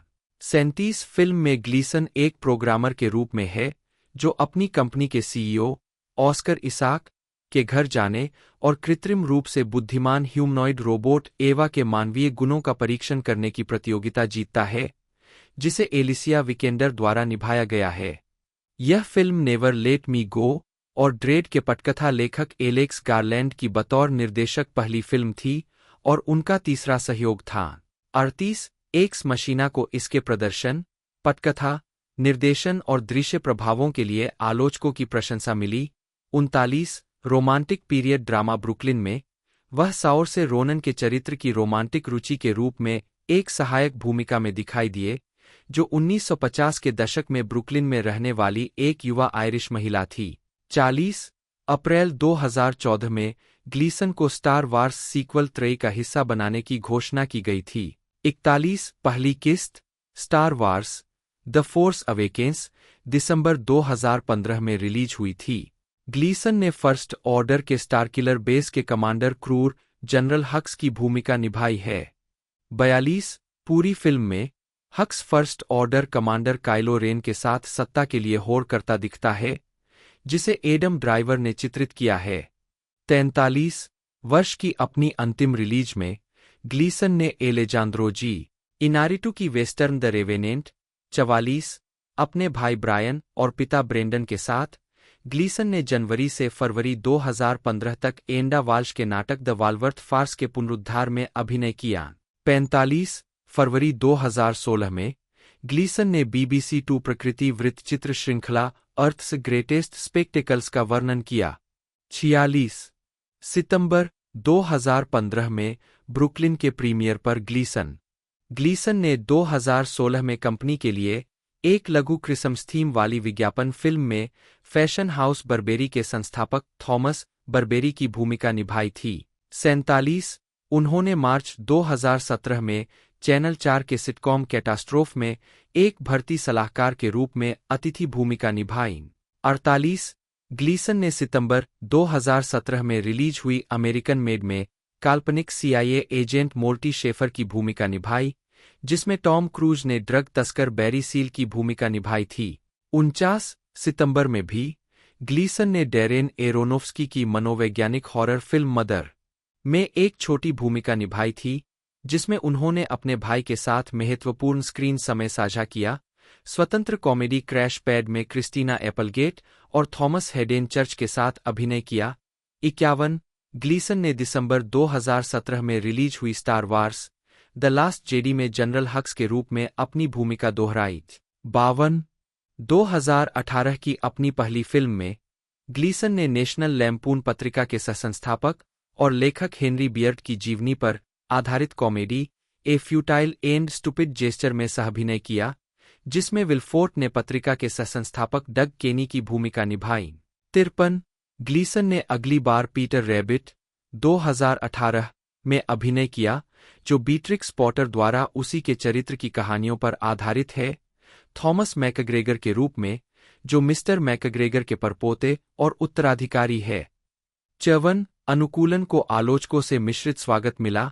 हालांकि डेडलाइन हॉलीवुड के आलोचक पीट हेमंड ने थॉमस के अप्रिय पहलुओं पर काबू पाने के लिए एक आकर्षक ग्लीसन की प्रशंसा की। 55 ग्लीसन ने अपने भाई और पिता के साथ लघु फिल्म साइकिक में अभिनय किया, जिसका निर्देशन उनके पिता ने किया और इसका प्रीमियर 2018 में स्काई आर्ट्स पर हुआ। 57 मैकएडम्स की ब्रेकआउट भूमिका 2004 में आई, जब उन्होंने लिंडसे लोहान, लेसी चेबर्ट और अमांडा सेफ्राइड के साथ कॉमेडी फिल्म मीन गर्ल्स में अभिनय किया, जो रोजालिंड वाइसमैन की किताब क्वीन बीज एंड वानाबेस पर आधारित थी। मैकएडम्स 24 साल की थीं जब उन्हें मतलबी high school queen bee Regina George के रूप में लिया गया था, और उन्होंने अपने चरित्र को ग्लेनगैरी ग्लेन रॉस 1992 नाटक में एलेक्स बाल्डविन के प्रदर्शन पर आधारित किया था। 39 USA टुडे के माइक क्लार्क ने उनकी कॉमिक फ्लेयर की प्रशंसा की। 40 जबकि द डेली टेलीग्राफ की जेनी मैककार्टनी ने उन्हें खुशहाल घृणित पाया। 41 सैन फ्रांसिस्को क्रॉनिकल के मिक लासेल 42 फिल्म ने दुनिया भर में $129 मिलियन की कमाई की। 43 और मैकएडम्स को 2 MTV मूवी अवार्ड मिले। 44 मीन गर्ल्स बाद में एंटरटेनमेंट वीकली की सबसे महान हाई स्कूल मूवीज की सूची में 12वें स्थान पर पहुंची। 45 टीना फे, जिन्होंने फिल्म में सहअभिनय किया और पटकथा लिखी, ने मैकएडम्स को यह सिखाने का श्रेय दिया है कि दर्शकों के बजाय कैमरे के सामने कैसे अभिनय किया जाए। वह एक फिल्म अभिनेता है, वह जोर नहीं देती है, और इसलिए मैंने उन्हें देखकर यह सबक सीखा। 46 2005 MTV मूवी अवार्ड्स में द नोटबुक के सहकलाकार रयान गोसलिंग के साथ मैकएडम्स। बाद में 2004 में मैकएडम्स ने निकोलस स्पार्क्स के इसी नाम के उपन्यास पर आधारित रोमांटिक ड्रामा द नोटबुक में साथी कनाडाई रयान गोसलिंग के साथ अभिनय किया। उन्होंने एली हैमिल्टन की भूमिका निभाई, जो एक धनी दक्षिणी बेले थी, जिसका गोसलिंग के गरीब मजदूर नोआ कैल्हून के साथ निषिद्ध प्रेम संबंध है। 18 47 मैकएडम्स ने दक्षिणी लहजे से खुद को परिचित करने के लिए फिल्मांकन से पहले चार्ल्सटन, दक्षिण कैरोलिना में समय बिताया। 48 और बैले और शिष्टाचार कक्षाएं ली। 31 फिल्मांकन 2002 के अंत से 2003 की शुरुआत तक हुआ। 49 हालांकि मैकएडम्स और गोसलिंग 2005 में रोमांटिक रूप से शामिल हो गए थे, लेकिन सेट पर उनके बीच झगड़ालू रिश्ता था। 50 51 52 एक समय पर गोसलिंग ने फिल्म के निर्देशक निक कैसवेथ से मेरे ऑफ कैमरा शॉट के लिए किसी और को लाने के लिए कहा, क्योंकि उन्हें लगा कि मैकएडम्स असहयोगी हो रहे थे। 51 द न्यूयॉर्क टाइम्स के स्टीफन होल्डन ने दोनों लीड के सहज और ज्वलनशील प्रदर्शन की प्रशंसा की। 53 जबकि रोजर एबर्ट मैकएडम्स के प्रदर्शन की सुंदरता और स्पष्टता से प्रभावित हुए। 54 शिकागो ट्रिब्यून के माइकल विल्मिंगटन ने उन्हें एक वास्तविक खोज घोषित किया, जिन्होंने युवा एली को उस उज्ज्वल, बेदम जीतने वाले सरल अनुग्रह और आकर्षण से भर दिया जो दिल तोड़ देता है। 55 फिल्म ने दुनिया भर में $115 मिलियन से अधिक की कमाई की। 56 44 57 एंटरटेनमेंट वीकली ने कहा है कि इस फिल्म में ऑल टाइम बेस्ट मूवी किस शामिल है। 58 जबकि लॉस एंजल्स टाइम्स ने 50 क्लासिक मूवी किस की सूची में फिल्म के एक दृश्य को शामिल किया है। 59 नोटबुक कई सबसे रोमांटिक फिल्मों की सूची में शामिल हो चुकी है। 60 61 62 63 मैं बहुत आभारी हूं कि मुझे एक ऐसी फिल्म मिली जिसे लोग इस तरह से पसंद करते हैं, मैकएडम्स ने 2011 में एले से कहा। यह एक बड़ी बात थी। 64 2005 में मैकएडम्स ने रोमांटिक कॉमेडी वेडिंग क्रैशर्स में ओवेन विल्सन, विंस वॉन और ब्रैडली कूपर के साथ अभिनय किया। मैकएडम्स ने एक प्रभावशाली राजनेता की बेटी की भूमिका निभाई, जो विल्सन और कूपर के पात्रों के साथ प्रेम त्रिकोण में फंस गई है। 65 66 मैकएडम्स ने भावनात्मक दृश्यों की तैयारी के लिए फ्लीटवुड मैक के 1975 के गीत लैंडस्लाइड को बार-बार सुना, और विल्सन ने कहा है कि गीत ने उन्हें तुरंत रुला दिया। यह एक नल चालू करने जैसा था। 20 उन्होंने एक नौका विहार अनुक्रम के लिए नौकायन प्रमाणन के लिए प्रशिक्षण लिया, क्योंकि उनके चरित्र को एक कुशल नाविक कहा गया था। 67 द न्यूयॉर्क टाइम्स की मनोहला दरगिस ने महसूस किया कि मैकएडम्स 68 वैरायटी के ब्रायन लोरी ने उन्हें एक आकर्षक उपस्थिति पाया, जो वास्तव में एक वास्तविक चरित्र बनाती है। इन लैडमैग एस्केपेड्स में से एक में महिलाओं के लिए एक दुर्लभता। 69 $40 मिलियन के प्रोडक्शन बजट से फिल्म ने दुनिया भर में $285 मिलियन से अधिक की कमाई की। 65 इसके बाद मैकएडम्स ने वेस क्रेवन की मनोवैज्ञानिक थ्रिलर रेड आई में सिलियन मर्फी के साथ अभिनय किया, जहां उन्होंने एक युवा होटल मैनेजर की भूमिका निभाई, जिसे मर्फी के चरित्र द्वारा रेड आई फ्लाइट में बंदी बना लिया जाता है। क्रेवन ने कहा है कि मैकएडम्स एकमात्र ऐसी अभिनेत्री थीं जिनके बारे में उन्होंने इस भूमिका के लिए विचार किया था। 70 वह अपने चरित्र के भरोसेमंद गुणों से आकर्षित हुई। वह कोई पसीने से तर, टैंक टॉप पहने, उजी लिए सुपर वुमन नहीं थी। 71 वैरायटी के रॉबर्ट कोहलर ने उन्हें तेजी से प्रभावशाली पाया। 72 जबकि शिकागो सन टाइम्स के रोजर एबर्ट ने जोर देकर कहा कि वह अपनी भूमिका में वास्तव में अपेक्षा से अधिक उपस्थिति और विश्वसनीयता लाती है। वह इस बात की थोड़ी सी भी जागरूकता को धोखा दिए बिना अभिनय करती है कि वह एक शैली के अंदर है। 74 2005 के अंत में मैकएडम्स ने मौसमी पारिवारिक comedy drama the family stone में सारा जेसिका पार्कर और डायने कीटन के साथ अभिनय किया, जिसने मैकएडम्स को सामान्य स्पष्ट प्रेमिका या पत्नी की भूमिकाओं के बजाय एक अव्यवस्थित और व्यंग्यात्मक बहन की भूमिका निभाने का अवसर दिया। 75 76 वह कीटन के साथ काम करने के लिए उत्सुक थी और उन्होंने कहा, मेरे लिए यह कभी भी लाइनों की गिनती के बारे में नहीं है, यह उन लोगों के बारे में है जिनके साथ मुझे काम करने का मौका मिलता है। 77 वैरायटी के जस्टिन चांग ने कहा कि एक डीग्लैम्ड लेकिन फिर भी दीप्तिमान मैकएडम्स एक बार फिर साबित करती है कि वह असली डील है, एक स्वादिष्ट उत्साही प्रदर्शन दे रही है।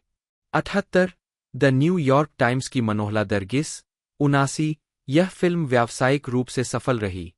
इसे बनाने में $18 मिलियन की लागत आई और इसने दुनिया भर में $92 मिलियन से अधिक की कमाई की। 80 2006 से 2010 करियर में विराम और वापसी। डोमनॉल ग्लीसन बटा डोनएल बटा जन्म 12 मई 1983 एक आयरिश अभिनेता और पटकथा लेखक है। अभिनेता ब्रेंडन ग्लीसन के बेटे, उन्होंने डबलिन इंस्टीट्यूट ऑफ टेक्नोलॉजी में मीडिया आर्ट्स का अध्ययन किया।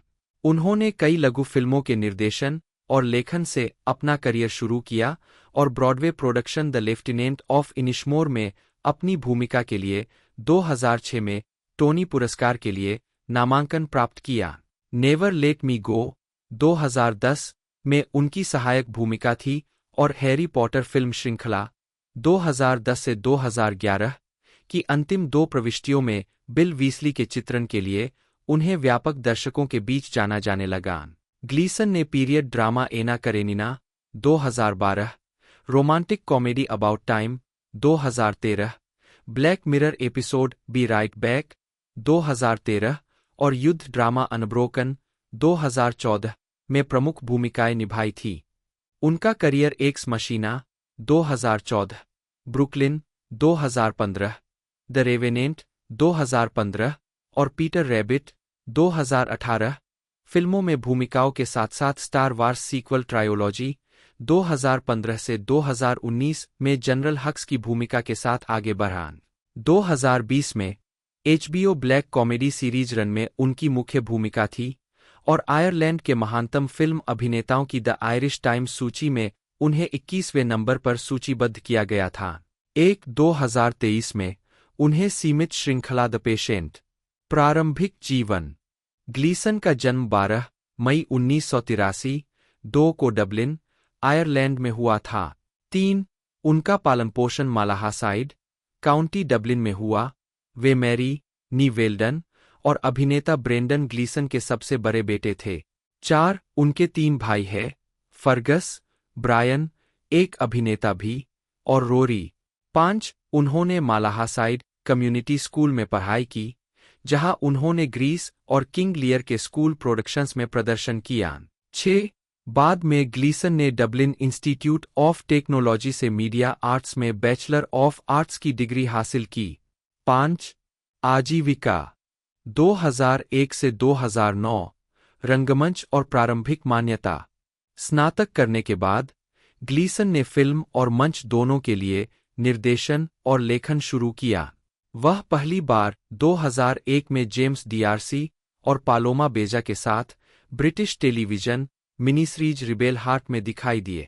7 ग्लीसन ने अपने फिल्मी करियर की शुरुआत 2004 में मार्टिन मैकडोनाग की लघु फिल्म 6 शूटर से की, जिसमें उनके पिता ने मुख्य भूमिका निभाई थी।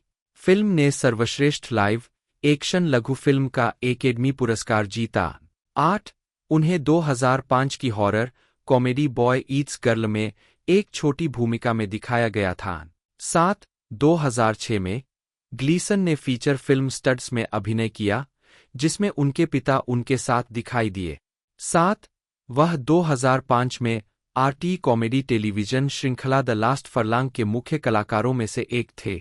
8/9 2007 के अंत में ग्लीसन ने डबलिन के गेट थिएटर में चार्ल्स डिकेंस की ग्रेट एक्सपेक्टेशंस के ह्यूग लियोनार्ड रूपांतरण में हर्बर्ट पॉकेट की भूमिका निभाई।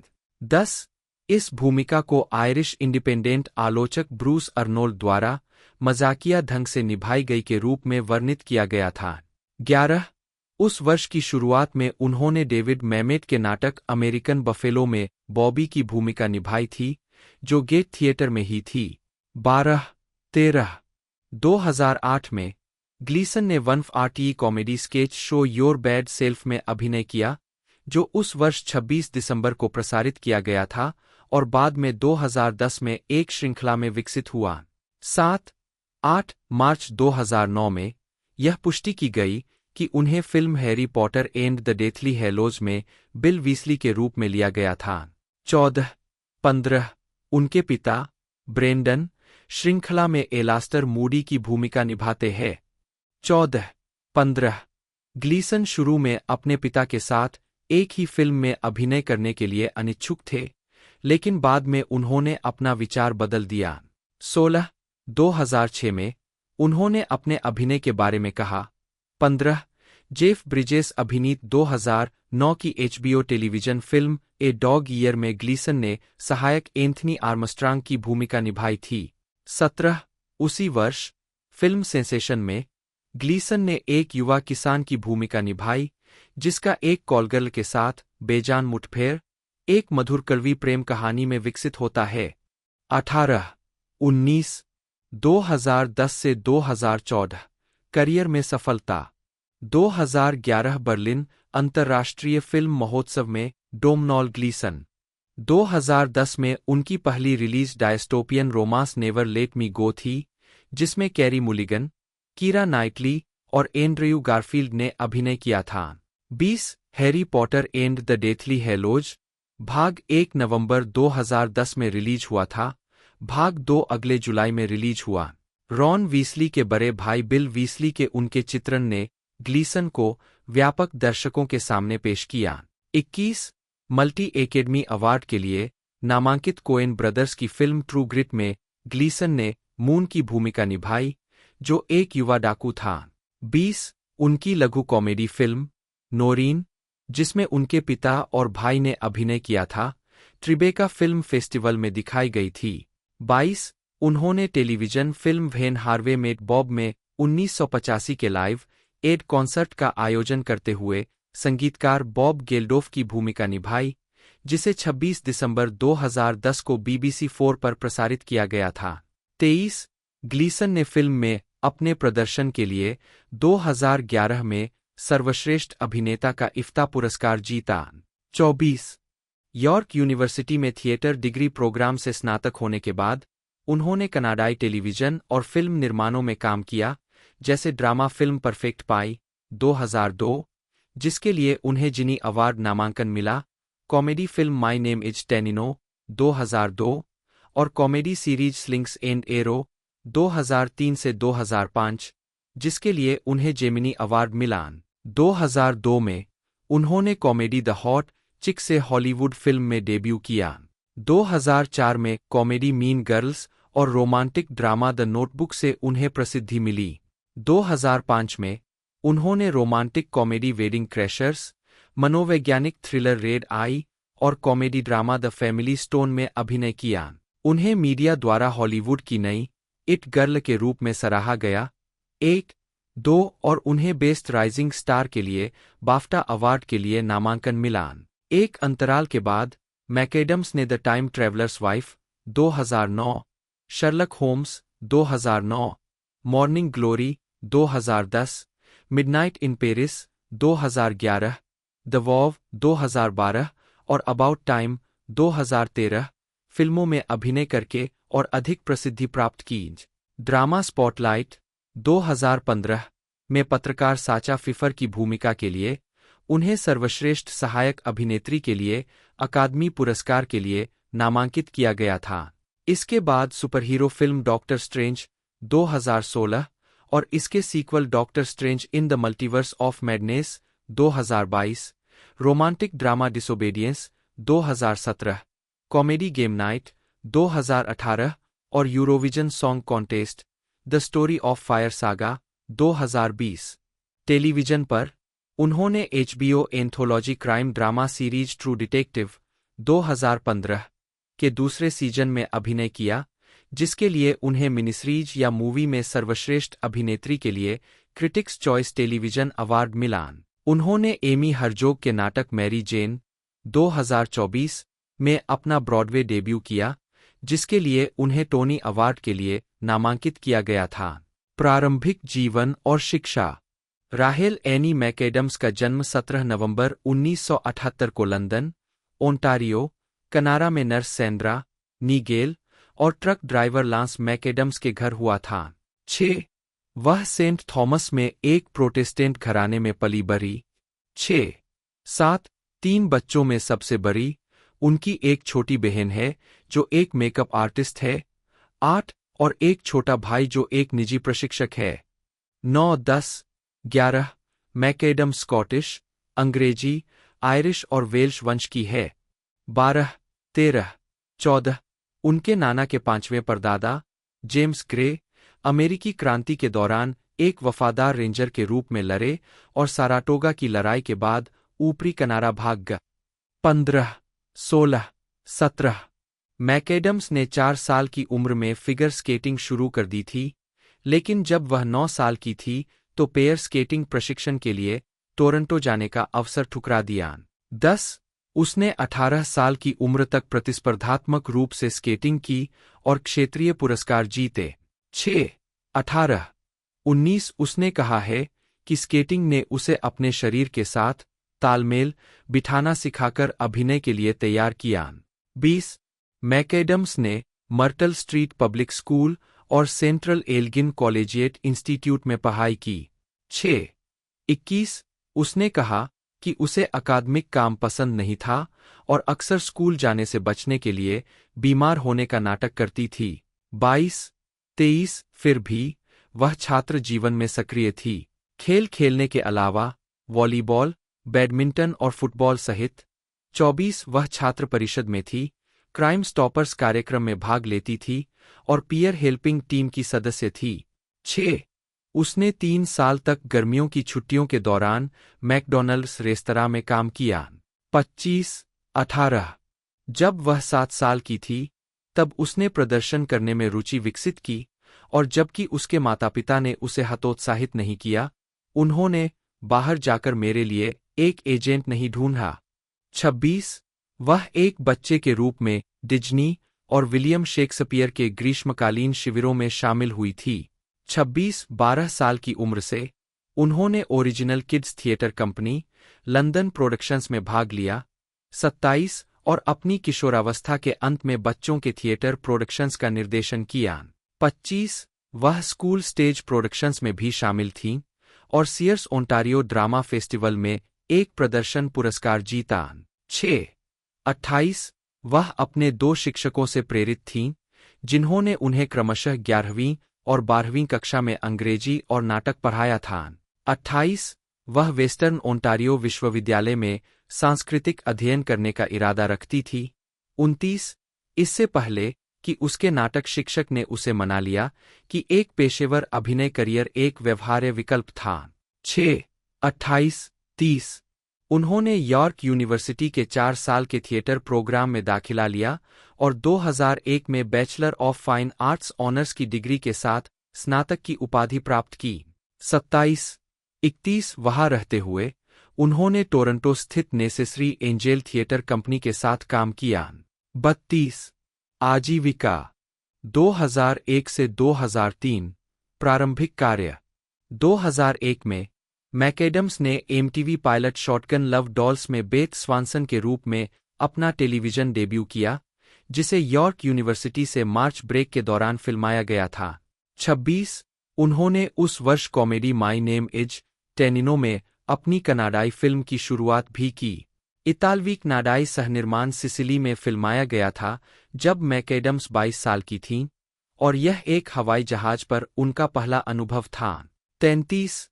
34. बाद में मैकएडम्स ने ड्रामा परफेक्ट पाई में अपनी भूमिका के लिए कनाडा में जिनी पुरस्कार नामांकन अर्जित किया। 18. 2002 में उन्होंने कॉमेडी द हॉट चिक में रॉब श्नाइडर और अन्ना फारिस के साथ हॉलीवुड फिल्म में शुरुआत की, जिसे मैकएडम्स ने अपने करियर में एक बहुत बड़ा मील का पत्थर बताया है। 22. उन्होंने एक चालाक हाई स्कूल की छात्रा का किरदार निभाया था, जो श्नाइडर के किरदार, एक छोटे-मोटे अपराधी के साथ शरीर की अदला-बदली करती है। 18. लॉस एंजल्स टाइम्स के केविन थॉमस को लगा कि वह बहुत आशाजनक युवा अभिनेत्री के रूप में उभरती है। 35. बाद में मैकएडम्स कनाडा लौट आई और उन्होंने स्लिंग्स एंड एरो में केट मैकनाब की भूमिका निभाई, जो काल्पनिक न्यू बर्बेज शेक्सपियर फेस्टिवल में बैकस्टेज थिएटर जीवन के बारे में एक कॉमेडी मिनी सीरीज थी। 36 संयुक्त राज्य अमेरिका में उनकी सफलता के बाद उन्हें कार्यक्रम के दूसरे सीजन से बाहर कर दिया गया था। अपने करियर के इस मोड़ पर मैकएडम्स को अगली जूलिया रॉबर्ट्स, एक और नई हॉलीवुड इट गर्ल के रूप में सम्मानित किया गया। 2 वैनिटी फेयर ने अभिनेत्रियों स्कारलेट जोहानसन और कीरा नाइटली के साथ मैकएडम्स को अपने वार्षिक हॉलीवुड अंक के मार्च 2006 के कवर पर आने के लिए आमंत्रित किया। फोटो सेट पर पहुंचने पर मैकएडम्स को पता चला कि यह एक नग्न सत्र था। उन्होंने मना कर दिया और वहां से चली गईं। बाद में उन्होंने उस समय अपने प्रचारक के साथ संबंध तोड़ लिए, जिन्होंने उन्हें पहले से सूचित नहीं किया था। 81 नाइटली ने बाद में बताया, काफी पहले राहेल ने बस इतना कहा, नहीं, मुझे इसमें कोई दिलचस्पी नहीं है। वह एक प्यारी लड़की है और मैं वास्तव में उसके ऐसा करने के लिए सम्मान करता हूं। 82 83 मैकएडम्स ने 2006 से 2007 तक अपने फिल्मी करियर से ब्रेक लिया। 2 रसोई में बहुत सारे रसोइये थे। मेरे इर्दगिर्द बहुत सारी आवाजें थीं और मैं दूर जाना चाहती थी ताकि मैं फिर से अपनी आवाज सुन सकूं, मैकएडम्स ने 2013 में कहा। सच कहूं तो मैं कभी भी एक बड़ी फिल्म स्टार नहीं बनना चाहती थी। मैं कभी भी कनारा के बाहर या थिएटर के बाहर काम नहीं करना चाहती थी।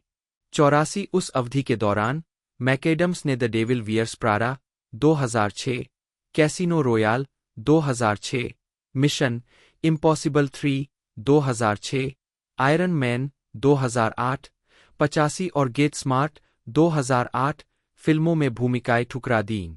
1 फरवरी 2006 86 उसी वर्ष मैकएडम्स को British academy of film and television arts से राइजिंग स्टार अवार्ड के लिए नामांकन मिला।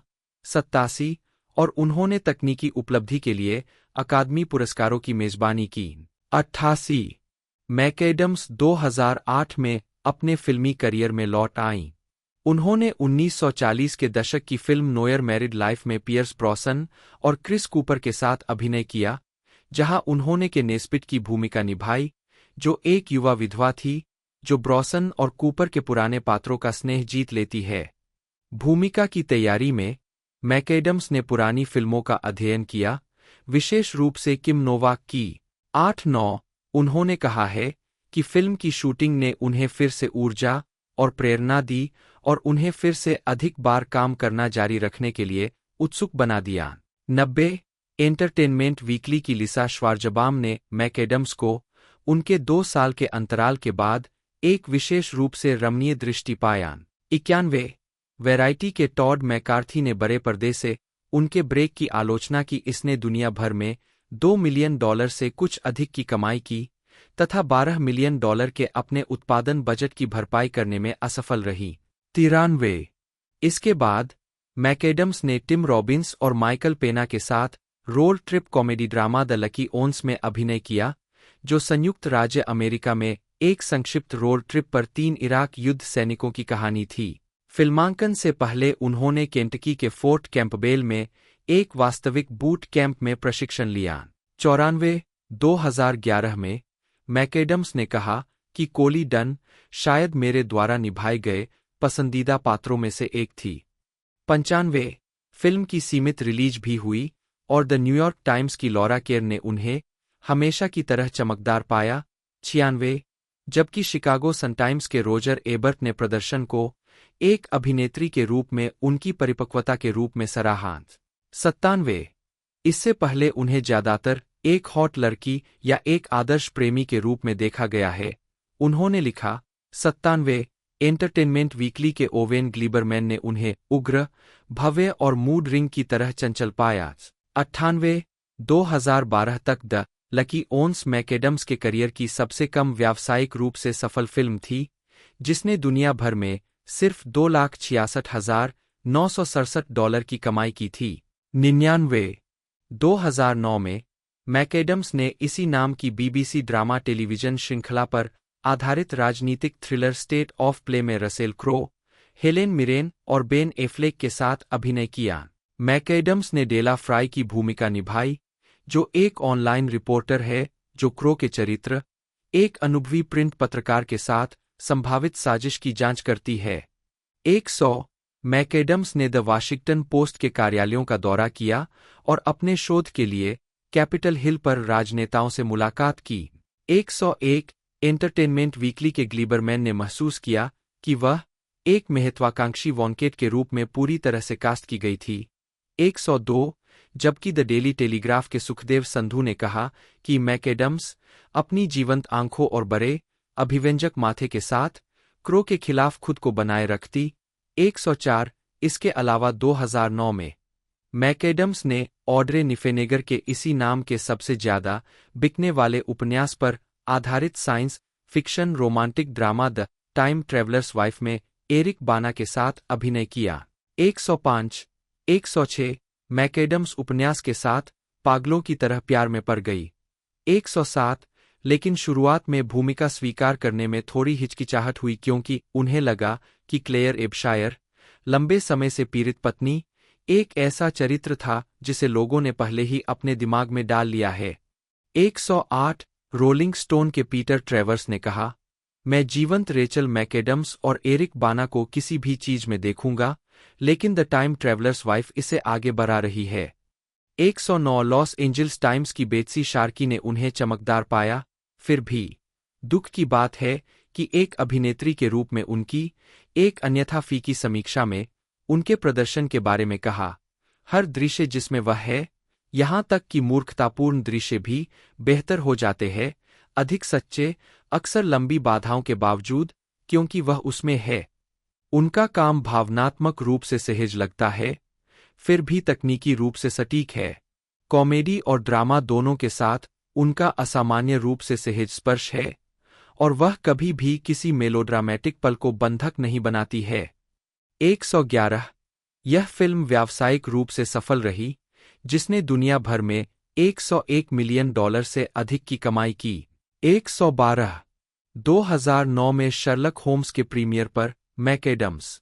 2009 के अंत में मैकएडम्स ने रॉबर्ट डाउनी जूनियर और जूड लॉ के साथ रहे से action adventure film Sherlock Holmes में अभिनय किया। उन्होंने आयरीन एडलर की भूमिका निभाई, जो डाउनी के शीर्षक चरित्र शर्लक होम्स की एक विरोधी और प्रेमिका थी, और एक ऐसे चरित्र को निभाने के अवसर का स्वागत किया जो अपनी खुद की बॉस और एक वास्तविक स्वतंत्र आत्मा है। 113 वैरायटी के टॉड मैकार्थी ने महसूस किया कि उनका चरित्र कहानी के बाकी हिस्सों में बहुत अच्छी तरह से एकीकृत नहीं था, एक कमी जो आमतौर पर संसाधनपूर्ण मैकएडम्स के लिए बहुत कुछ करने में असमर्थ है। 114 द न्यूयॉर्क टाइम्स के एओ स्कॉट ने कहा, सुश्री मैकएडम्स एक पूरी तरह से आकर्षक अभिनेत्री है और इस एक्शन ब्रोमेस ट्राइसाइकिल के तीसरे पहिए के रूप में शानदार अभिनय करती है। लेकिन इस फिल्म में आयरीन कुछ हद तक सनकी व्यावसायिक युक्ति की तरह लगती है।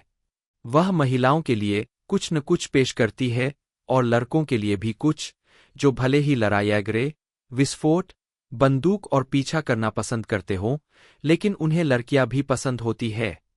115 यह फिल्म एक बड़ी व्यावसायिक सफलता थी, जिसने दुनिया भर के बॉक्स ऑफिस पर $524 मिलियन से अधिक की कमाई की। 116 दोस्तों 7.8 की इसकी IMDb रेटिंग है और भी कई प्लेटफॉर्म पर 70% से ज़्यादा की रेटिंग है 100 में से, जो कि इसे बहुत ही बेहतरीन एक तरह से हिट बनाती है। साथ ही साथ इस मूवी की रिलीजिंग डेट के बारे में बात की जाए तो 27 जून 2013 इसकी रिलीजिंग डेट रहने वाली है। साथ ही साथ 4 सितंबर 2013 को इसे रिलीज़ कर दिया गया था फिर एक तरह से वर्ल्ड वाइड, और 1 नवंबर 2013 को यूनाइटेड स्टेट के साथ साथ इंडिया में भी इसकी रिलीजिंग डेट यही थी। और टोटल बजट की बात की जाए तो 12 मिलियन के बजट में इसे बनाया गया था। Total box office collection 85.5 million का रहा था। तो आज की इस वीडियो में इतना ही दोस्तों, पूरी जानकारी आपको मिली गई होगी। मिलते हैं अगले वीडियो में।